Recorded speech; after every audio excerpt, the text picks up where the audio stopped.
संत शिरोमणि आचार्य विद्यासागर जी महाराज की जय। अब सातावेदनी कर्म के आश्रव के कारण क्या है हमें जानने हैं। सातावेदनी कर्म जो सुख सामग्री मिलाता है, सुख का अनुभव करता है, सुख देता है, उसे कहते हैं सातावेदनी। हम सभी संसारी जीव क्या चाहते हैं? दुख के कारणों का नाश हो, अर्थात असातावेदनी के आश्रव के जो कारण हैं उनसे हम बचें।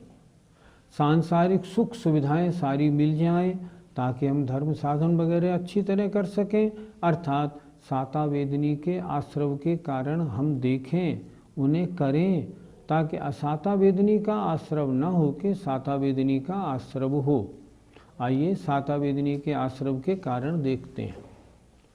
भूतवृत्त्यनुकंपादान सराग संयमादि योगः क्षान्तिः शौचमिति सद्वेद्यस्य।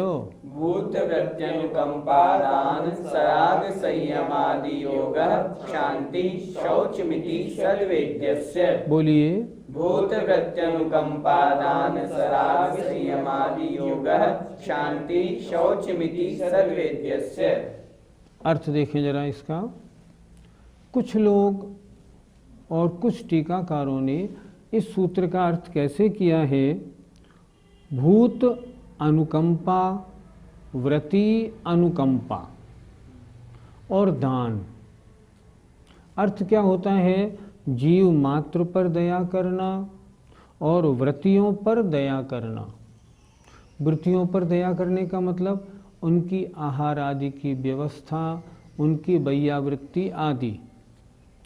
जरा मैं सोचता हूँ, और आचार्य श्री भी ये बात बार बार कहते हैं कि ऐसा करके क्या हम वृत्तियों पर दया करते हैं? बड़े बेचारे भूखे हैं, लाओ इनके लिए आहार बना दें। क्या ये वृत्तियों पर दया हो रही है क्या? ये अर्थ जरा ठीक नहीं बैठता। ठीक अर्थ क्या बैठता है? भूत अनुकंपा व्रति दान। ये अर्थ बिल्कुल ठीक बैठता। भूत अनुकंपा जीव मात्र पर दया करना और वृत्तियों को दान देना, ये अर्थ बिल्कुल उचित बैठता है। वृत्तियों पर दया करना, वृत्तियों पर अनुकंपा करना नहीं, ये अर्थ उचित नहीं मालूम पड़ता। आचार्य तो हमेशा अर्थ इसी तरह बताते हैं कि भूत अनुकंपा जीव मात्र पर दया करना, वृत्तियों को दान देना। सराग संयमादि योगः, सराग संयम आदि का अच्छी तरह पालन करना। क्षान्ति ही कषायों की मंदता रखना। शौचम लोभ युक्त परिणाम नहीं होना।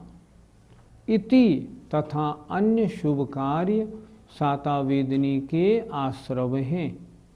अब इसको थोड़ा समझ लेते हैं। भूतानुकंपा जीव मात्र पर दया करना, अर्थात किसी को भी अगर हम दुखी देखें तो परिणाम ऐसे बनाएं, इसका दुख मैं कैसे दूर कर सकता हूँ, मैं इसकी क्या सहायता कर सकता हूँ, मैं इसके क्या काम आ सकता हूँ, इसे कहने भूतानुकंपा। जीव मात्र पर दया करना, वृत्तियों को दान देना। कोई वृत्ति अपनी नगरी में आए हैं तब स्वयं शुद्ध आहार करना, और अगर मेरे भाग्य आज होगा, पुण्य होगा तो भगवान मेरे यहाँ पधारेंगे। कभी भी मुनि महाराज के लिए आहार नहीं बनाया जाता। आज मुनि महाराज पधारे हैं, हमारा सौभाग्य है, आज हम तो शुद्ध भोजन करेंगे ही। महाराज आ गए अगर हमारे पुण्य से तो और आनंद आ जाएगा। अन्यथा कल मैंने अशुद्ध भोजन किया था, आज मैं भी शुद्ध भोजन करूँगा। ये भोजन मैंने बनाया अपने लिए है, अगर मेरा पुण्य होगा तो महाराज पधारेंगे, मैंने महाराज के लिए आहार बनाया, अगर ऐसे करेंगे ना तो सदोष हो जाएगा, ऐसे नहीं होता। तो व्रती दान, व्रतियों को दान देना, उनके लिए आहार की व्यवस्था, उनके ठहरने की व्यवस्था, पीछी कमंडलू आदि, शास्त्र आदि देना। दान किसे कहा जाता है? जो निज और पर के कल्याण के लिए अपने द्रव्य को जहाँ खर्च किया जाता है उसे कहते हैं दान। निज और पर के कल्याण के लिए अपनी वस्तु का देना दान है। तो इस तरह दान देना, किनको? व्रतियों को दान देना। सराग संयमादि योग, सराग संयम अर्थात मुनि अवस्था धारण करना। संयमा संयम व्रती बनना। संयमा संयम का मतलब होता है पहली प्रतिमा से लेके एलक छुल्लक आरिका तक बनना। सराग संयम। अकाम निर्जरा, कभी अनायास कष्ट आ जाए तो शांत परिणामों से सह लेना। अकाम निर्जरा के प्रसंग आते ही रहते हैं। ट्रेन में आज हमने टिकट लिया था लेकिन मालूम पड़ा आज बोगी नहीं लगी। अब बोगी नहीं लगी तो अब क्या किया? खड़े खड़े जाना पड़ा। तो अपने परिणामों में शांति रखना, कोई बात नहीं, 2-4 घंटे का कष्ट है, सह लेते। कभी मान लो किसी कारणवशात किसी धार्मिक कार्यक्रम या किसी अन्य आज़ादी सत्याग्रह आदि के कार्यक्रम में जेल जाना पड़े, परिणामों को शांत रखना, अकाम निर्जरा। महिलाओं को अकाम निर्जरा बहुत होती है। देखिए, कभी भोजन बनाया, मनचाहा भोजन बनाया, घर वाले सबको खिलाया, तब तक मनचाही वस्तु समाप्त हो गई तो शांत परिणाम रखना। महिलाएं देखो तो सही कितना अपने ऊपर कंट्रोल करती हैं। सास ससुर की सुनती हैं, जिठानी की, पति की, नंद की, देवर की, सबकी सुनती हैं और फिर भी मन में शांति धारण करती है। कहते हैं ना, स्त्री के पर्याय बड़ी पराधीन होती है। तो इसलिए अकाम निर्जरा के प्रसंग आने पर शांति पूर्वक उन कष्टों को सहना। बाल तप, अन्य मत वाले जो अज्ञान पूर्वक तप तपते हैं वो बाल तप कहलाता है। वो भी कषाय की मंदता के कारण सातावेदिनी के आश्रव का कारण है। शांति ही, क्रोध मान माया लोभ से दूर रहना। कषायों की बढ़ावारी, कषायों की तीव्रता नहीं होने देना, कषायों की मंदता रखना। क्रोध आदि के प्रसंग में भी क्रोध नहीं करना। कितना ही ज्ञान पैसा आदि हो जाए, घमंड नहीं करना। कैसा ही प्रसंग आ जाए स्पष्ट बोलना, मायाचारी नहीं। वस्तुओं का ज़्यादा संग्रह नहीं करना, शांति ही। शौचम, आगम के अनुसार अपनी आमदनी का उचित भाग निश्चित रूप से बिना मांगे दान में देना, इसका नाम है शौचम, निर्लोभता। यहाँ लास्ट में क्या लिखा है? इति। इति का मतलब तथा अन्य अच्छे कार्य, जैसे जिनेंद्र भगवान की पूजा करना, स्तवन करना, आरती करना, स्वाध्याय करना, स्वयं स्वाध्याय करना, औरों को स्वाध्याय कराना, दान देना, तपश्चरण आदि, एकासन, उपवास आदि करना, रस छोड़कर भोजन करना। और इसके अलावा और जितने अच्छे कार्य हैं, जैसे गरीबों के ऊपर दया करना, सर्दी आदि के दिनों में गरीबों को कंबल आदि बंटवाना, जो नहीं पढ़ सकते हैं उनको छात्रवृत्ति आदि देना, जिनका इलाज नहीं हो सकता है उनका इलाज कराने के लिए फ्री औषधालय आदि खुलवाना। इन सब कार्यों से भी सातावेदनी कर्म का आश्रव होता है। सातावेदनी के आश्रव की चर्चा हुई, अब दर्शन मोहिनी के आश्रवों की चर्चा करते हैं। केवली श्रुत संग धर्म देवावर्णवादो दर्शन मोहस्य।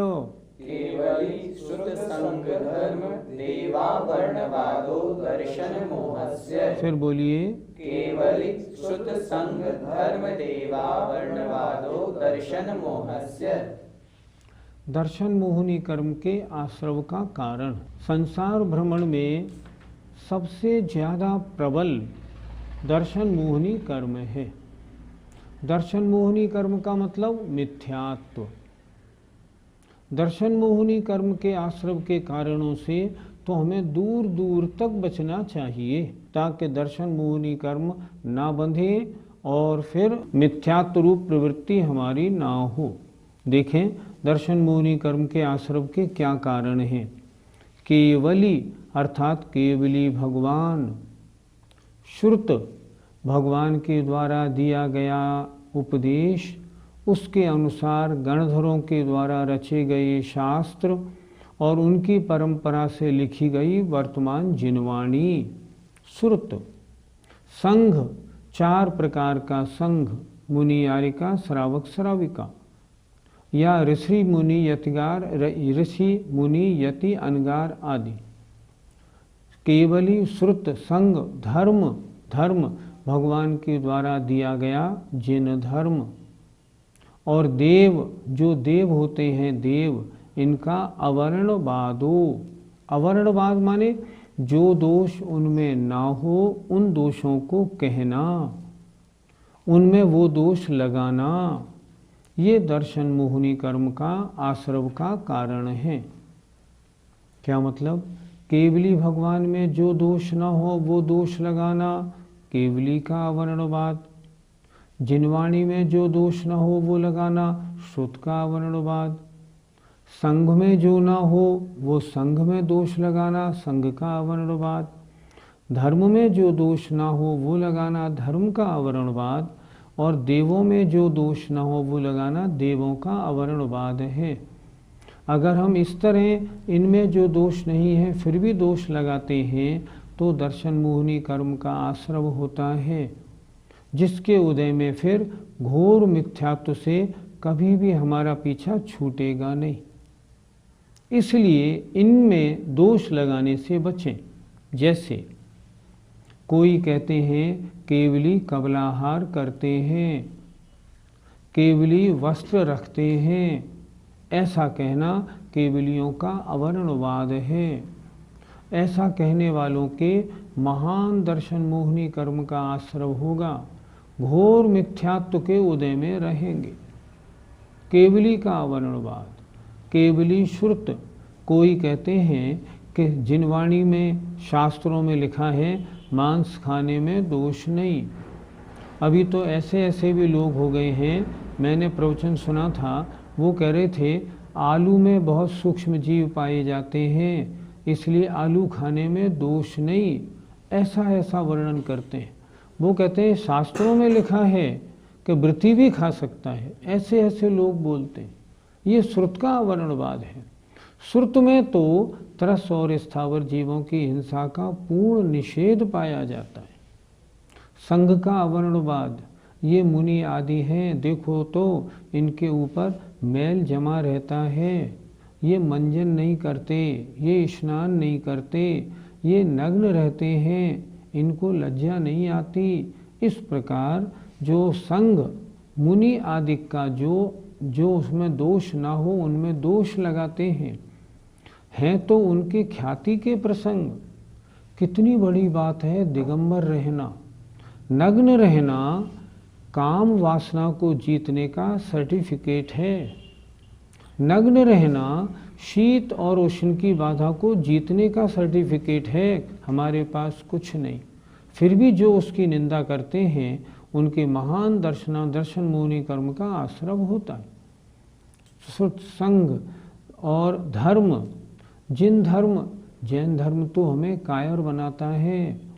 चींटी को भी मत मारो, जो ऐसी बात बताता है। इस जैन धर्म को मानने वाले लोग कुछ फ़ायदा नहीं, बेकार है, बिल्कुल अधोगति में जाएंगे। देखो वर्तमान में जैनी हैं भी कितने, जो ऐसा करके धर्म की निंदा करते हैं, उसमें दोष लगाते हैं। दर्शन मोहिनी का आश्रव है। देवों का अवर्णवाद, ये देव कहते हैं ये मांस भक्षण करते हैं, ये शराब पीते हैं, ये सब तरह के गलत कार्य भी कर लेते हैं। ऐसे कार्यों को देख कहना देवों का अवर्णवाद है। जो दोष जिनमें ना हो उनमें अगर वो दोष लगाया जाए तो उसे हम कहते हैं अवर्णवाद। और इनमें अवर्णवाद करने से दर्शन मोहिनी कर्म का आश्रव होता है, इसलिए इनसे हमेशा बचना चाहिए। कभी भी इनमें दोष है ही नहीं, इसलिए ऊपर से दोष लगाना दर्शन मोहिनी के आश्रव का कारण है। जितने भी आपने कारण बताए इसमें से एक भी कारण हमारे अंदर नहीं है, लेकिन फिर हमारे जो दर्शन मोहिनी है उसका आश्रव होता है या नहीं? आपके इस प्रश्न को हमने आचार्य जी से पूछा था। हमने कहा महाराज, केवली सुत संग धर्म और देव, हम इनमें कोई दोष नहीं लगाते। हम तो केवली की पूजा करते हैं, श्रुत की पूजा करते हैं, संघ को संघ की तरह मानते हैं, धर्म को पालन करते हैं, देवों में कभी दोष नहीं लगाते। तो फिर दर्शन मोहिनी का आश्रव नहीं होना चाहिए, क्योंकि दर्शन मोहिनी के आश्रव के यही तो कारण है। आचार्य जी ने बताया दर्शन मोहिनी के ये तो मुख्य कारणों की चर्चा है। इसके अलावा अन्य भी तो बहुत से कारण हैं। जैसे जो लोग रोज मंदिर दर्शन करने नहीं जाते उनके दर्शन मोहिनी का आश्रव होगा। जो सच्चे देवशास्त्र गुरु पर श्रद्धा नहीं रखते दर्शन मोहिनी का आश्रव होगा। जो अन्य सच्चे देवशास्त्र गुरु के अलावा अन्य देवशास्त्र गुरु की श्रद्धा करते हैं उनके दर्शन मोहिनी का आश्रव होगा। अगर सात तत्व के श्रद्धान में हमारे अंदर शिथिलता है, मजबूती नहीं है, तो अभी हमारा गुणस्थान पहला है, और मिथ्यात्व की दशा है तो दर्शन मोहिनी का आश्रव होगा। सात तत्व पर श्रद्धान नहीं। अगर मान लो सम्यक्त के दोष हैं उनको हम हटाने की बात नहीं करते, 6 अनायतन हैं उनमें लगे रहते हैं। मान लो हमें जो 8 मद हैं उनको हम दूर नहीं करते, बल्कि 8 मदों में लगे रहते हैं, तो हमारे दर्शन मोहिनी का आश्रव होगा। सम्यक्त के विरोधी जितने कार्य हैं उनके करने पर दर्शन मोहिनी का आश्रव होगा ही। शास्त्रों में आजकल बहुत से लोग ऐसे हैं अर्थ का अनर्थ करते हैं। शास्त्र का अर्थ कुछ निकलता है, अर्थ कुछ पढ़ाते हैं और अपने पक्ष की पुष्टि में लगे हुए हैं। जान रहे हैं हमारा पक्ष गलत है, जान रहे हैं हम शास्त्र के विरोध में बोल रहे हैं, फिर भी जो उन विरोधी या गलत बातों की पुष्टि के लिए शास्त्रों में भी हेर फेर करने में लगे हुए हैं उनके दर्शन मोहिनी कर्म का आश्रव होगा। ऐसे सभी कारण दर्शन मोहिनी के आश्रव में कारण है। अब चारित्र मोहिनी के आश्रव के कारण।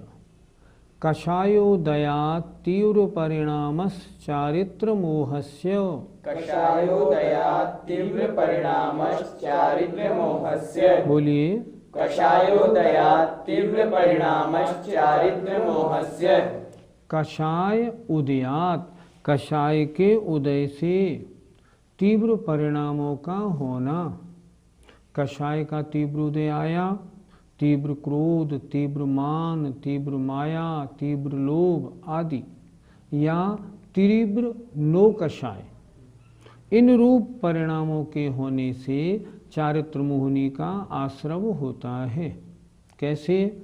तीव्र क्रोधी होना, बात बात में कोई पूछ ले तो झट गुस्सा आ जाना, लोग उसके पास जाते नहीं, डरते रहते हैं, नहीं उनके पास जाएंगे तो वो डांटेंगे, चारित्र मोहिनी का आश्रव होगा। किसी के पास धन संपत्ति, रूप, बल, ज्ञान ज़्यादा है, अगर घमंड करता है उसका तो उसके मान, चारित्र मोहिनी का आश्रव होगा। मायाचारी छल कपट करने वालों के तीव्र चारित्र मोहिनी का आश्रव होगा। और निरंतर परिग्रह की वांछा में लगे रहने के कारण, ये तीव्र लोभी होने के कारण चारित्र मोहिनी का आश्रव होगा। इसके अलावा जो बहुत हंसते हंसाने में लगे रहते हैं, दूसरों की खिल्ली उड़ाते हैं, मजाक उड़ाते हैं, अपने को श्रेष्ठ मानते हैं, उनके हास्य नो कषाय का उदय होता है। रति जो अपने घर मकान आदि को अच्छा बनाने में निरंतर लगे रहते हैं, उनके रति कषाय का उदय रहता है। अरति अर्थात जो दूसरों के अच्छे नहीं ऐसे गंदे स्थान, गंदे मकान, वस्त्र आदि देख के घृणा आदि करते हैं, उनको बुरा मानते हैं, उनके अरति कषाय का उदय होता है। रोगी, कोढ़ी, लूले लंगड़े आदि को देख के जो घृणा करते हैं, उनके जुगुप्सा का उदय बंद होता, आश्रव होता है। इसके अलावा शोक, जो दूसरों को दुखी करने में, पीड़ा देने में आनंद मानते हैं, उनके शोक नामक नो कषाय का आश्रव होता है। स्वयं डरते हैं, औरों को भी डराते रहते हैं, उनके भय का आश्रव होता है। 3 वेद, स्त्री वेद जो पुरुषों में वासना रूप परिणाम रखते हैं, उनके स्त्री वेद का, और जो पुरुषों में ज़्यादा परिणाम रखते हैं, उनके स्त्री वेद का, जो स्त्रियों में वासना रूप परिणाम रखते हैं, उनके पुरुष वेद का, और जो दोनों में वासना रूप परिणाम रखते हैं, उनके नपुंसक वेद का नो कषाय का आश्रव होता है। ये सब कषाय और नो कषाय के आश्रव आत्मा को पतित बनाने वाले हैं। हमें कषाय और नो कषायों की तीव्रता से बचना चाहिए, ताकि इस चारित्र मुनि के आश्रव से हम बच सकें। यहाँ जो अभी सूत्र पढ़ा उसमें लिखा है तीव्र कषाय रूप परिणाम होने से चारित्र मोह का बंध होता है या आश्रव होता है। तो क्या मंद कषाय रूप परिणाम होने से चारित्र मोह का आश्रव नहीं होगा? यहाँ जो आश्रव के कारणों की चर्चा है, वो जो बड़े बड़े कारण हैं उनकी चर्चा है। आश्रव के कारण तो बहुत सारे होते हैं, जो मुख्य चर्चा है, जो मुख्य है, उनकी चर्चा है। अर्थात जो चारित्र मोहिनी कर्म का उत्कृष्ट आश्रव, तीव्र आश्रव होता है, वो कषाय के उदय से तीव्र परिणामों के कारण होता है। पहले सूत्र में भी हमने बताया ना था कि केवली आदि का अवर्णवाद करने से दर्शन मोहिनी का आश्रव होता है, पर दर्शन मोहिनी का आश्रव तो श्रद्धा न करने से, अन्य देवों के पास जाने से और बहुत से कारणों से होता है ना, तो वो कारण इसमें इंक्लूड मानने चाहिए। अगर मंद कषाय का उदय है, चौथा, पांचवा, छठा, सातवां गुणस्थान, तो भी चारित्र मोहिनी का आश्रव तो है ही नौवें गुणस्थान तक, वहाँ तक तो है ही। लेकिन तीव्र आश्रव कहाँ तक है, इसकी चर्चा इन्होंने यहाँ की है। किस कर्म के उदय से स्त्री पर्याय प्राप्त होती है? आपने स्त्री पर्याय के बारे में क्यों पूछा? खैर, हम बताते हैं।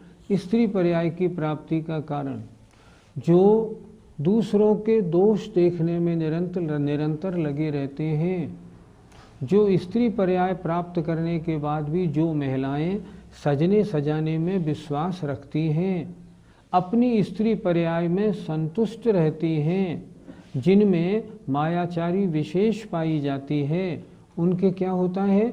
स्त्री वेद का बंद आश्रव होता है। करना क्या चाहिए? स्त्री पर्याय प्राप्त हुई है, ये स्त्री पर्याय निंदनीय है। कितनी अशुद्धि के प्रकरण इस स्त्री पर्याय में आते हैं, कितनी पराधीन पर्याय है। मैंने पूर्व जन्म में कैसे पाप किए जो ये पर्याय प्राप्त हुई। इसलिए निरंतर स्त्री पर्याय जो प्राप्त हुई है, उसकी निंदा सहित प्रवर्तमान रहना, ये पुरुष वेद के आश्रव का कारण है। तब उस स्त्री वेद से पीछा छूटता है। इसी भावना के साथ जय जिनेन्द्र।